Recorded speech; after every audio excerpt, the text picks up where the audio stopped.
Can illustrations make this fantasy legend's work even better?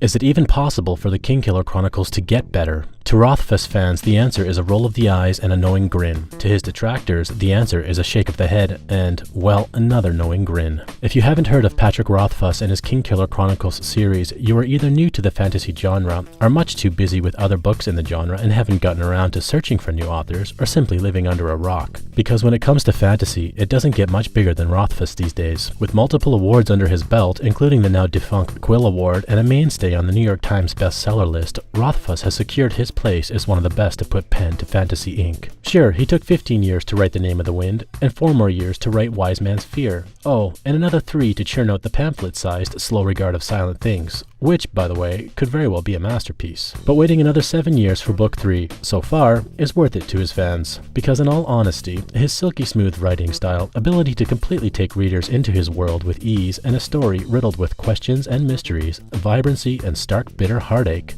magic and music, love and wit, adventure and fireplace in a comfy inn with a glass of cider coziness, the Kingkiller Chronicles are just plain awesome. So what have we here? A deluxe illustrated copy of The Name of the Wind. When I saw it at my favorite bookstore sitting there on the shelf in all its 200 dirham plastic shrouded glory, I was helpless. It had to be mine.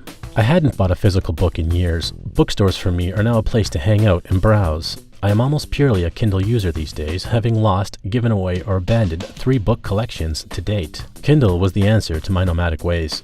But still, I'll pick up some books.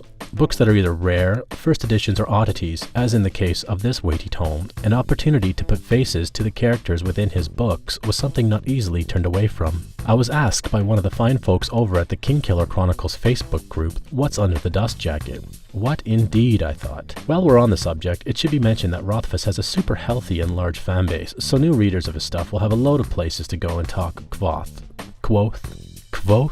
meh, to other like-minded people. So what do you get for your £30 or $40 retail purchase? Well, it's thick, the paper is the standard affair, the font is usual, and the illustrations are stunningly black and white. This surprised me for some reason. Color images are what I was hoping for, but the black and white is cool too, I guess. The ink will stain your fingers and the adjacent pages over time. So, we are basically looking at a reprint of the original hardcover with some black and white images scattered throughout the book and what looks to be handwritten textual quotes on the front and back. Nonetheless, this deluxe illustrated edition is an interesting marriage of eye candy and mind candy, if for no other reason than that we have a definite idea of what these characters look like now, as this is Rothfuss certified, making these images canon. I've heard there's another cover available with the big bad villain Cinder gracing the front, so there are variant options for the hardcore collectors out there as well.